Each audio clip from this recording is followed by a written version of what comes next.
Before we get into today's edition of Just the Truth, let me tell you about the latest special from Mike Lindell at MyPillow. The standard MyPillow, normally $49.98 for a limited time only, just $14.88 with promo code Joey. Go to MyPillow.com, click on the radio listener specials, and see all the specials. There's a limited quantity of just 10 at this special price. That's $14.88 with promo code Joey. Thanks for joining me in the PhD Weight Loss Studio. To lose weight for the last time, visit myphdweightloss.com. Maybe not too surprisingly, Joe Biden breaks another promise to the American people. Hunter Biden's legal team claimed political prosecution in a desperate push for a pardon and a 52-page plea for a pardon with his father, President Joe Biden, and it worked. Last night, Joe Biden released a statement confirming he has granted Hunter Biden a pardon of all charges against him. We have the details. Are you surprised? Does this surprise you that Joe Biden, once again, tells the American people one thing and does something completely different? We'll dig in.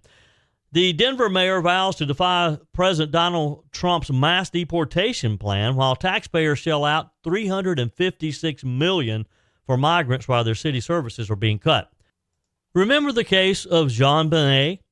Investigators in Colorado believe that 2025 could finally be the year that they solve the JonBonet murder after 28 years when the 6-year-old child beauty queen was murdered in her own home. And Trump made two major announcements over the Thanksgiving weekend. Kash Patel was chosen to lead the FBI. The big question, what does this mean for reforming the Bureau? In Trump's second term, also, Trump has chosen Florida Sheriff Chad Chronister to lead the DEA. These are two men who will make big changes in these two law enforcement agencies. I told you we'd be back. And ye shall know the truth, and the truth shall make you free. It's Joey Hudson. I wanted to name it the Joey Hudson bill, but, they don't allow you to put names on bills. But I wanted to call it the Joey Hudson bill because I know that one's been near and dear to you for a number of years. That's how it's done. Let your voice be heard. And the truth shall set you free. Here's Joey Hudson. President Joe Biden pardoned his son, Hunter Biden, after the first son was convicted in two separate federal cases earlier this year. The announcement was made by the White House last night. The pardon applies to offenses against the U.S. that Hunter Biden, quote, has committed or may have committed between January 1st, 2014 and December 1st, 2024. It was effective yesterday. In a statement, Biden wrote, "Today I signed a pardon for my son Hunter. From the day I took office, I said I would not interfere with the Justice Department's decision-making, and I kept my word even as I've watched my son being selectively and unfairly prosecuted." The president went on to claim that his son was treated differently by prosecutors. He said, "Without aggravating factors like use in a crime, multiple purchases, or buying a weapon in a straw purchaser, people are almost never brought to trial on felony charges solely for how they filled out a gun form," he said. "Those who were late paying their taxes because of serious addictions but paid them back subsequently with interest and penalties are typically given non-criminal resolutions. It is clear that Hunter was treated differently," the president wrote. Biden has referenced his son's battle with addiction, of course, blamed raw politics for the unraveling of Hunter's plea deal. The 82-year-old father wrote, "There's been an effort to break Hunter, who has been 5.5 years sober, even in the face of unrelenting attacks and selective prosecution. In trying to break Hunter, they've tried to break me," he said, "and there's no reason to believe it will stop here. Enough is enough. I hope Americans will understand why a father and a president would come to this decision," Biden's statement concluded. Do you understand? As an American, maybe those of you who are a father, even mothers out there, anyone who has a child who is in this situation, do you understand the president's decision after he has repeatedly claimed that he would never do this? Hunter, 54 years old, has had a pretty busy year this year. He kicked off his first trial in Delaware back in June in the summer when he faced 3 felony firearm offenses before he pleaded guilty in a separate felony tax case in September to avoid a trial. President Biden pardoning Hunter is a complete reversal from his previous remarks to the media over the summer, declaring he would not pardon the first son. When he was talking with ABC News, the president said yes when asked if he would rule out pardoning Hunter. He was very clear that he would never consider this. Days later, following a jury of Hunter's peers finding him guilty of 3 felony firearm offenses, the president again said he would not pardon his son. With regard to the question regarding the family, I'm extremely proud of my son Hunter. He has overcome an addiction. He's one of the brightest, most decent men I know, and I am satisfied that I'm not going to do anything. I said I abide by the jury decision, and I will do that, and I will not pardon him. I will not pardon him. And the White House has issued statement after statement after statement when asked if the president was considering pardoning Hunter Biden. Evidently, Joe Biden did not share with his White House press person, Karine Jean-Pierre, or his communications office that, in fact, he was planning to pardon Hunter Biden.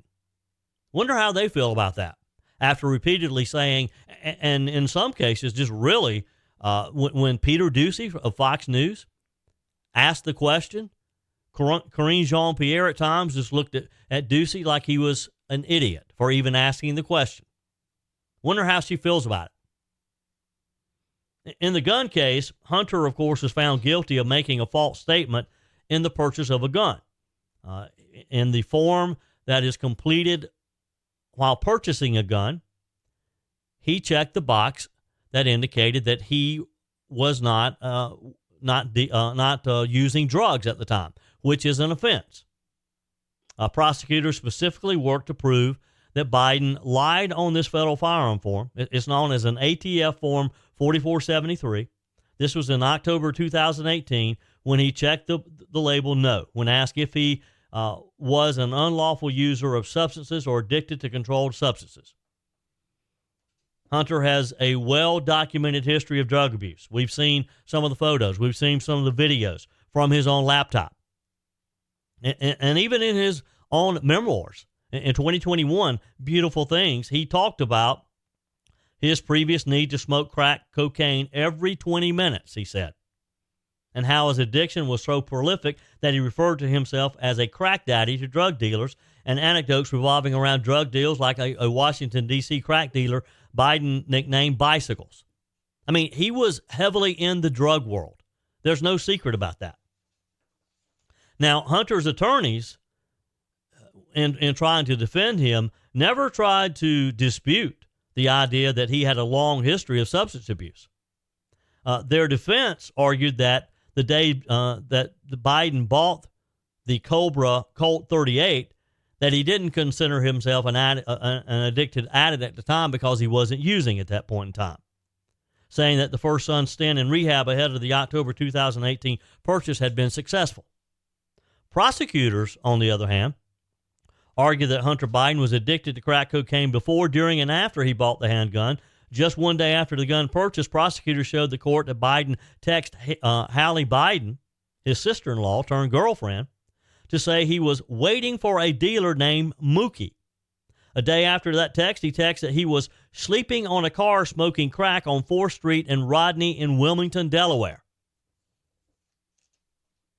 A jury deliberated for about 3 hours across 2 days before they found Hunter guilty on each charge. He was scheduled for sentencing on November 13th, which was delayed until December before his dad intervened. After President Biden dropped out of the presidential race in July, amid concerns of his mental acuity and his age and his health, Hunter faced another trial regarding 3 felony tax offenses and 6 misdemeanor tax offenses regarding the failure to pay at least $1.4 million in taxes, maybe more. That's what we know about. A jury selection was about to kick off in Los Angeles federal court when Hunter surprisingly entered a plea deal, or a guilty plea. In a statement, he said, "I will not subject my family to more pain, more invasions of privacy, and needless embarrassment." Hunter said in the email statement at the time, "For all I put them through over the years, I can spare them this, and so I've decided to plead guilty." He admitted his guilt. The charges carried up to 17 years behind bars. He probably would have faced a shorter amount of time, but is very likely that come December the 16th, when he was set to be scheduled, Hunter Biden was most likely going to get some jail time. According to reports, the first family shared Thanksgiving together, and I'm sure that was the topic of discussion, don't you? I mean, think about that. How did that conversation go over Thanksgiving turkey? Hey, Dad, I've got to be sentenced on December the 16th. I'm going to be sent to jail, maybe not for 17 years, but somewhere in between. You got any extra pardons lying around? Now, you know how Joe Biden always likes to talk about he never gets involved in his son's business dealings, that they never discussed it? Wonder how much discussion was going on at the Biden Thanksgiving table about keeping little Hunter out of prison. It was over the weekend, right after Thanksgiving, that his legal team announced that they were going to mount an aggressive campaign to persuade Joe Biden to pardon his son. It must not have taken too much pleading. The 52-page memo claimed the president's son is the victim of political persecution. This, of course, a last-ditch effort to secure a pardon, which worked. Your comments are welcome on the Furman Ford text line, 864-477-JOEY. That's 864-477-5639. Emails always welcome, joey@joeyhudson.com. This year, I really thought I was going to have to boycott the holidays. I was going to lock myself away and not come out until 2025. But after finding PhD weight loss, you can bet I'll be at every holiday party I'm invited to. That's because PhD weight loss helped me take control with great confidence, support, and my new healthy body. The best part, PhD weight loss did it all without harmful drugs that keep you dependent on them to maintain your weight loss. It's a natural, medication-free approach to weight loss crafted to naturally diminish food-related thoughts, hunger, and cravings, making your weight loss journey more sustainable and enjoyable. Take it from me, I lost 33 pounds. The PhD weight loss program teaches you not just what to eat and when, but also how to think differently about food and finally let go of those cravings and get rid of the hunger naturally. Don't lock yourself away this holiday season. Call PhD Weight Loss today at 864-644-1900. That's 864-644-1900, or go to myphdweightloss.com. I'd really love to hear from you. Did you believe that Joe Biden would not pardon Hunter? Was this a surprise to you? Text me, email me, joe@joeyhudson.com. I'd really love to know your thoughts on this, because I kind of suspected all along we were going to get something like this, because Joe Biden doesn't know how to keep his word. He doesn't know when he makes a pledge to the American people how to keep that. He has a track record of breaking those type promises. And as much as he has favored Hunter Biden, I didn't think he was capable of not pardoning Hunter Biden. Now, in one respect, I guess it's kind of good that he's gotten this over with, because here was my fear. You know, some of the statements that President Donald Trump has made recently about this, he seemed to be, or to leave a bit of an opening that he might consider it. When speaking to my friend and colleague Hugh Hewitt recently, Trump indicated that he might consider it for the sake of unity. Will you pardon Hunter Biden? I wouldn't take it off the books. See, unlike Joe Biden, despite what they've done to me and after me so viciously, despite what, and Hunter's a bad boy. There's no question about it. He's been a bad boy. All you have to do is see the laptop from hell. But I happen to think it's very bad for the country. So maybe we just dodged this bullet, that Donald Trump was not put in that situation to where he would even have to consider pardoning. And that's not the first time that Trump had sort of mentioned that he might be open to the idea. Fox News also asked Trump right near the end of the campaign about whether or not he would even consider pardoning Hunter Biden if elected. Trump made it pretty clear that for the sake of unity, it's something that maybe shouldn't be taken off the table. In talking with Fox News, he's talked about how the country needs to heal, and that, yes, Hunter Biden is a bad boy, but he did not want to use the Justice Department and our courts the way that they have been used against him. What they've done is use the FBI and they've used the Department of Injustice to go after their political opponent, and it has never been done in this country. And people say, am I going to do that? And the answer is no, I don't want to do that. It's so bad for the country. The precedent they've set is so bad for our country. But I could have done it with Hillary, and certainly you do it with Hunter or whatever, but I don't want to do it with Hunter either. And I'll bet you the father probably pardons him. Let's see what happens. But he's a bad boy. There's no question about it. But I don't want to hurt people. I really don't. I have to say this. The country has to heal. It has to get better. We have a really... there's tremendous anger in this country from the stupidity that we're watching. 4 years of gross incompetence, 4 years of stupidity. So you agree? Maybe it's good that if this was going to happen, that Joe Biden is the one who actually issued the pardon so that there was no pressure on Trump to do so? I'm not sure Trump would have ever done it anyway. Moving on, it's been 28 years since JonBonet Ramsey, the 6-year-old beauty queen, was found murdered in her family's Boulder, Colorado home. This was December 26th, the day after Christmas in 1996. And despite decades of investigations, various theories, heartbreaking false leads for this family, no one so far has been held accountable. But now, for the first time in years, there's a bit of a renewed sense of hope. Investigators in Colorado believe that 2025, they say, could finally be the year that this case is solved. So let's start with a couple of key updates here. 2 investigative sources have told the New York Post that Colorado police are actively following dozens of leads and feel closer than ever to solving the murder case. According to one investigator, quote, "I'm not sure what it will take to bust it wide open, but it feels like it's within reach. We're hoping for 2025. This is our year." Now, there's a reason for this renewed optimism. Boulder, Colorado's new police chief, Steve Redfern, who took over in early 2024, has put a priority on this case. He's assigned more officers, more resources to crack the mystery. A source within the department admitted, quote, "We messed this case up from the start, and now, with new blood, we can finally fix it," they said. And it's no secret that the early days of this investigation had a lot of missteps. There was a lot of controversy, from contaminating the crime scene to prematurely focusing on the Ramsey family itself as suspects. The Boulder Police Department has faced years of criticism for not getting this right.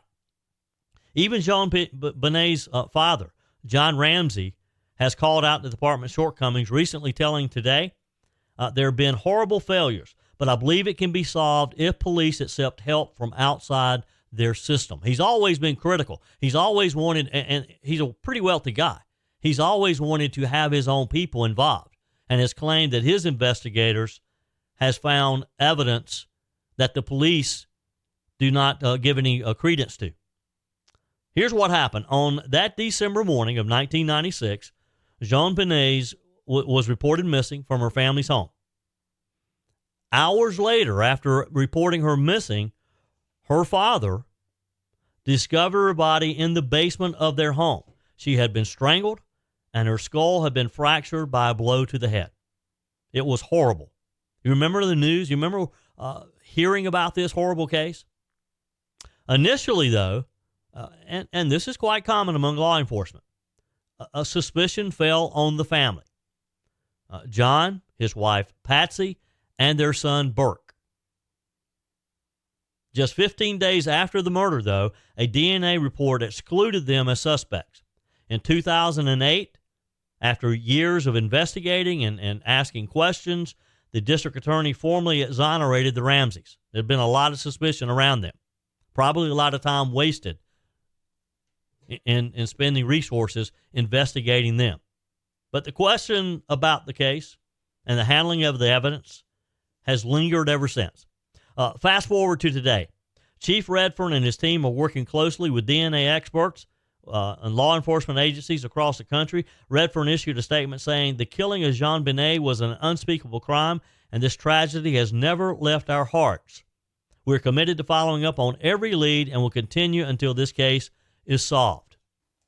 And let's hope that it is. I mean, there has to be nothing worse for this family and the community for that matter, the neighborhood, to have gone this many years and still not have this murder solved. Your comments are welcome on the Furman Ford text line, 864-477-JOEY. That's 864-477-5639. Emails always welcome, joey@joeyhudson.com. Speaking of the Furman Ford text line, it's never been more important to support locally run businesses owned by people who actually live here in the upstate.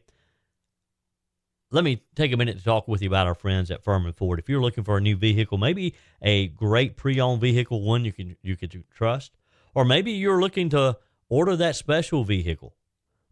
Either way, if you want a new one, a brand new one, or a pre-owned that you can trust, the folks at Furman Ford, they're there to help you. Their name is on the sign because their name is on the line, because every single transaction is important to them. Jim Furman, Matthew Furman. They do business the right way. When you stop by, when you give them a call, or maybe when you just send them a quick email, you're always going to have access to a member of the Furman Ford family. And by the way, they also offer great service, and you're not going to have to wait weeks and weeks to get it done. And you do not have had to purchase your vehicle at Furman Ford. Doesn't even have to be a Ford. They service all makes and models. Visit my friends at Furman Ford online at furmanford.com, furmanford.com. In the debate over illegal immigration, headline out of Denver, the city of Denver, which is a sanctuary city, by the way, has spent an eye-popping $356 million on illegals since 2022, according to a new study by the Common Sense Institute. It's a nonpartisan research group. That's $7,900 for every foreign national in the city. It represents 8% of Denver's 2025 budget. First, let's break down where this money's going. According to CSI, the study says that education has been the single largest expense, totaling $228 million annually to support over 16,000 illegal migrant students in Denver's metro schools. That's nearly 2% of the entire state of Colorado's total K through 12 education budget for this year. Healthcare is another major cost, with the emergency departments delivering $49 million in uncompensated care for illegals since December of 2022. Add to that cost for housing, for transportation, child care, food, and it's clear the financial strain on Denver is massive, but yet they continue to want to be a sanctuary city, or at least their leadership does. Not quite sure what the people of Denver have to say about this. Let's not forget either that this mayor, who does not want to enforce federal immigration laws or cooperate with immigration and customs enforcement, and has been defiant. Mike Johnson is his name.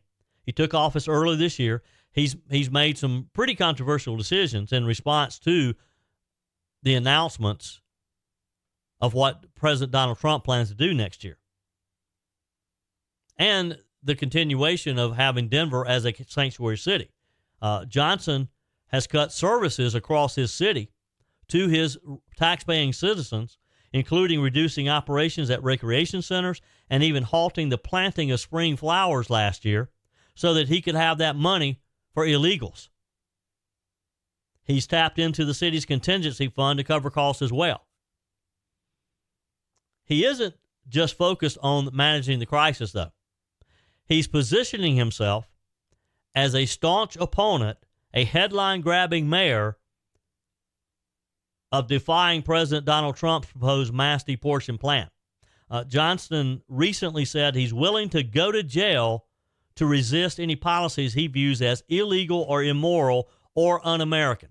So he thinks it's un-American to allow these people in his city to drain resources to the point that his recreation centers have reduced operations for taxpaying citizens so that he can give that money to illegals. I've never understood the thought process among these people who argue in favor of sanctuary cities and protecting illegals. Now, let's not underestimate how serious this standoff is. And this could get interesting. This is one to watch because Tom Homan, President-elect Trump's designated border czar, fired back during an appearance on Hannity saying, me and the Denver mayor, we agree on one thing. He's willing to go to jail, and I'm willing to put him in jail, and I don't doubt that. That's going to be an interesting standoff. And where are the lines drawn between the federal government and local authorities?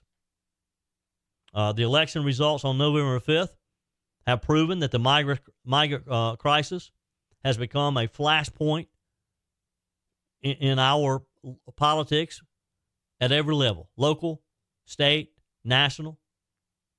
It's created this national debate that we've had for years now on immigration. And Denver now is actually serving as a case study for both the financial and social impact of unchecked illegals. I mean, they're literally bleeding money to manage the crisis and don't seem to care, or at least the mayor doesn't. Again, I don't know what the people of Denver, how they feel about it, the ones who are actually footing the bill. But it's not sustainable. The Common Sense Institute estimates the city's migrant-related costs are nearly 8% of its total budget again. And I can't imagine how hardworking taxpayers would want this to continue. They've had over 16,000 illegal students that have put an enormous pressure on Denver schools. And again, local hospitals are struggling to keep up with the uncompensated care for illegals. And you got to know that if these resources are being used for illegals, that means that there's probably some of the citizens of Denver who are legal and American citizens probably aren't receiving the care they deserve. Mayor Johnson's public defiance of President Trump's deportation plans, of course, is earning him praise from the progressives and those who believe that sanctuary cities are the right thing to do. But it's also putting Denver at the center of a high-stakes legal and political battle, one that I'm not sure they really want to be in. Because I believe Tom Homan and Donald Trump are going to win this one, because that's what the American people elected him to do. So here's the multi-million-dollar question, or maybe I should say multi-billion-dollar question. What's the solution to this showdown? Now, critics of Mayor Johnston's approach argue that the sanctuary city policies incentivize illegal immigration, which we know it does. It's like a magnet when they know that if they go to Denver, they're going to be protected. Supporters of the mayor, though, see this crisis as a moral issue, arguing that cities like Denver have a responsibility to provide refuge to people fleeing violence and poverty or persecution. They applaud Johnston's willingness to stand up to Trump. They think it's that it's a badge of honor. We're going to see. Here's the thing. This isn't just about Denver, although they're in the spotlight. It's about the broader challenges that we as a country face and the deep divisions over how to address them. And I think the American people on November the 5th answered those questions very loudly. So what do you think? Is Mayor Johnston a hero standing up for his values, or is he placing ideology over the well-being of his city? And what are the battle lines here between the federal government and a local government? What's the answer to these so-called sanctuary city policies? Does the federal government again have the authority to close them down? Or is this a local issue, one that the residents of Denver should handle? And if they don't like it, then throw the mayor out of office. Problem is, he was just elected last year. I don't know what his term is. I assume it's probably at least 2 years, maybe 4. Love your comments. Text me, email me, joey@joeyhudson.com. By the way, Trump made a couple of key appointments over the weekend, or announcements of names selected. First, He named what some are calling a bold choice to lead the FBI in his next administration, Kash Patel. What do you think about that? Do you like that? Patel's known for his fierce criticism of the deep state. He's no fan of the FBI. He's expected to implement the sweeping reforms that everybody's expecting at the FBI, or the FBI, as some people call it. In announcing Patel's nomination over the weekend, President Trump called him a brilliant investigator and an America First fighter. He's a longtime ally of Trump. He's been a central figure in exposing FBI surveillance abuses during Trump's first term. He's been a vocal critic of what he calls a corrupt bureaucracy. Patel brings a wealth of experience, from prosecuting Al-Qaeda, for example, and ISIS members at the DOJ, to serving as chief of staff at the Department of Defense. He knows the bureaucracy. The question is he going to be able to effectively fight it? I think he will. He's played a key role on the House Intelligence Committee under Devin Nunes, for example, where he helped uncover the unlawful surveillance of Trump's 2016 campaign. His background in national security and intelligence makes him uniquely suited to lead an agency that is in dire need of an overhaul, that needs an outsider willing to make the hard changes, because it's going to be tough. There's going to be a lot of pushback. Patel has not been shy about his vision for the FBI. That kind of rhymed, didn't it? Patel has not been shy for his vision for the FBI. Stating in interviews that he would shut down the Hoover building on day one and reopen it as a museum of the deep state. They didn't like that at all. He's expected to work closely with Pam Bondi, Trump's pick for Attorney General, to address rising crime in the country, to, yes, address border security, but most importantly, to address the corruption within the Bureau itself, to take the FBI back to the prominent law enforcement agency that it once was. And again, more importantly, to regain the trust of the American people. When you have people, as I jokingly referred to them a minute ago, as the FBI, when you have your citizens calling you those types of names, and you know that you're not trusted, you have a problem. I think Kash Patel is going to solve that problem in a very good way. You agree? Text me, email me, joey@joeyhudson.com. Whether you're replacing a broken appliance or maybe you're just upgrading, you're totally remodeling the kitchen, when it's time to get those new appliances, when you're ready for them, you don't want to have to wait weeks or even months to get started using them, right? Well, that's not the case when you shop with my friends at Discounted Appliance Warehouse. With over 11,000 square feet and 1,500 appliances at any given time, you can buy today and use today quite often. I'm talking about shopping with my friends at Discounted Appliance Warehouse in Pickens. It's worth the short drive over to Pickens. Jeff, Johnny, Kyle, the whole team over there, they'll take good care of you. They have an award-winning service department, expert installation, extended warranties, and at Discounted Appliance Warehouse, they treat you like family. You're more than just a credit card swipe to all the team over there. Discounted Appliance Warehouse, they're proud to offer Speed Queen, the only washer and dryers with manufacturer's warranties that cover parts and labor. You owe it to yourself, if you're looking for a new appliance, to head over to Pickens to Discounted Appliance Warehouse online at dawpickens.com, dawpickens.com.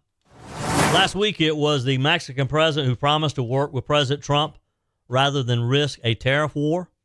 Well, now, in a surprising turn of events, maybe it wasn't so surprising after all, Canadian Prime Minister Justin Trudeau also promised President Trump that Canada will strengthen security along the U.S.-Canada border. Canada, which sends 75% of its exports to the U.S., could face severe economic consequences if Trump follows through on the tariff threats. Here's how it came about. And according to Public Safety Minister Dominic LeBlanc, who attended a dinner meeting with Trudeau and Trump in Florida over the weekend, he says that Canada plans to step up border security visibly and decisively. Measures include deploying additional drones, police helicopters, and personnel to monitor the border more effectively. Mr. LeBlanc stressed that Canada aims to prove to both nations that it's taking the issue seriously. This came about as Trudeau was down in Florida at Mar-a-Lago over the Thanksgiving weekend. There was photos and video images of the two leaders casually visiting one another.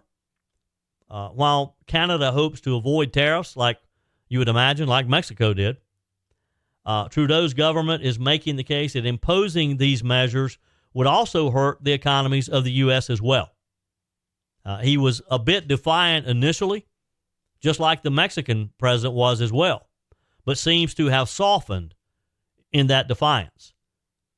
LeBlanc described the dinner over the weekend as very warm and cordial.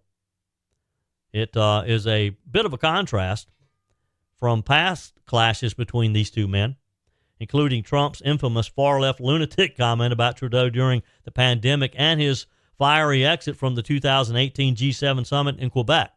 They haven't had a good history necessarily. But according to reports, things changed a bit as Trump walked Trudeau to his car at the end of the evening saying, "Keep in touch, call me anytime, talk soon." Is this a new era in U.S.-Canada relations? We'll see.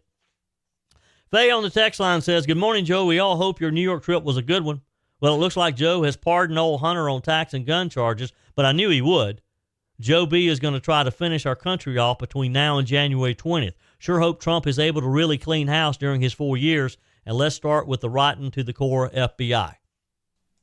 Your text messages are welcome as well, and your emails, joe@joeyhudson.com. You can also leave me a message on the MyPillow message line, 864-477-JOEY, 864-477-5639. Always use promo code Joey when you go to MyPillow.com, and you'll save big on every single item, whether it's the MyPillow standard pillows for just $14.88 when you use promo code Joey, the MyPillow sheets, the MyPillow slippers, which I love. You can wear them indoors, outdoors, whatever you buy. And now's a great time to buy plenty of the MyPillow slippers and the other products for Christmas presents. It's not too early to go ahead and start knocking those gifts off of your list.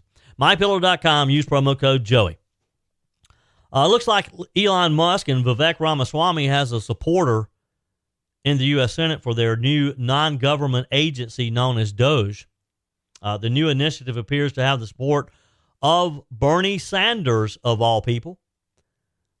This story took an interesting turn this week when Bernie Sanders voiced his support for Elon Musk's wasteful spending or critique of wasteful spending, specifically at the Pentagon. In a post on X, Sanders wrote, "Elon Musk is right. The Pentagon, with a budget of $886 billion, just failed its seventh audit in a row. It's lost track of billions," he wrote. Musk responded with 2 American flag emojis, underscoring the rare bipartisan agreement on this issue. So what's the numbers that Sanders is talking about here? The Pentagon's budget for 2024 is $886 billion. What's even worse is its repeated failure to pass these audits that he referenced. This is the 7th year in a row the Department of Defense has been unable to account for billions of taxpayer dollars, and we just seem to ignore it. Is there a business in this world, particularly in the U.S., that if it failed an audit 7 years in a row, would it still be in business? And even more importantly, would the chief financial officer and anybody in the accounting department who played a role in this, would they have a job? If you could not pass your audit, would you be allowed to continue to work? I don't think so. And let's face it here. This is one agency. This is the Pentagon. And this isn't a Pentagon problem. Elon Musk has been very vocal about waste all across every level of government. I don't think there's an agency that's going to be immune from his attack. One example he called out is the California's high-speed rail project. What a fiasco. What a boondoggle. It was originally projected to cost $33 billion, which was a lot of money. Now it's ballooned to as much as $127.9 billion. It's received $6.8 billion in federal funding. The majority of the railway hasn't even been designed, and no one, not a single passenger, has been transported yet. What's wrong with that picture? And why is this acceptable? It's almost like we hear these stories of $100 ashtrays from the Department of Defense, $1,000 hammers, and it's like, well, that's just government. That's what they do, rather than calling them out. In a repost from Doge's X account, which Musk put up right after the announcement that he was going to take over this newly formed agency, he summed it up by saying the government needs to stop wasting your hard-earned money. Trump described Doge as a way to create an entrepreneurial approach to government never seen before. And Musk and Ramaswamy, I think they're up to the task. They have echoed this sentiment, emphasizing their goal to introduce real-world accountability to federal spending. Hey, look, it's their tax money too. They have an incentive to make sure that it works because they live in this country as well. Musk warned in a recent post, quote, America is going bankrupt fast. The excess government spending is what causes inflation. All government spending is taxation. And he's right. You and I are paying that. We have this $36 trillion debt that we continue to build on. So this is where Doge hopes to make an impact by identifying wasteful spending, proposing reforms, and holding agencies accountable. Bernie Sanders is right to highlight the Pentagon's inability to pass audits. For years, critics from both sides of the aisle have called for more transparency and accountability in defense spending, but yet nobody holds them accountable. If Doge can help bring real scrutiny to the Pentagon's budget and other agencies in the federal government, it's going to be a huge win for you and me. And it's going to be fun to watch. Because we cannot afford to see that $36 trillion national debt continue to soar. And Musk has been very blunt about the stakes, noting that interest payments on the debt now exceed the entire defense budget. Think about that for a minute. We pay more interest on our debt than we spend on national security, on defending our country. That's not sustainable. And Doge's success, or hopefully not their failure, could shape how we tackle this crisis and how we come out of this crisis and how we once and for all stop deficit spending, balance a budget, and get our country's finances back on track. And we're all going to benefit from it. That's it for today's edition of Just the Truth. Thanks for joining me in the PhD Weight Loss Studios. To lose weight for the last time, visit myphdweightloss.com. If you haven't joined my mailing list yet, visit my website, joeyhudson.com. Click on the Connect with Joey button so that you can receive our emails and the most up-to-date news. Also, join me on my YouTube channel. Be sure and like, comment, and subscribe. Just search for Joey Hudson. As always, thanks for spending a few minutes of your day with me. Do me a favor and forward this episode to a few friends. Just click on the share button and send to your contacts. We need to build an army of conservatives to win our country back, and we can do that by continuing to share the truth with our friends and family. Keep those comments coming via the Furman Ford text line, 864-477-JOEY. Email to joey@joeyhudson.com, and I love your messages on the MyPillow message line. Again, that's 864-477-JOEY, 864-477-5639. Be sure and take advantage of the MyPillow special, just $14.88 on the standard MyPillows when you use promo code Joey. Order online at mypillow.com or call 800-893-4053. We're back again tomorrow and hope you'll plan to join us. Until then, remember, God's got this. He's still in control.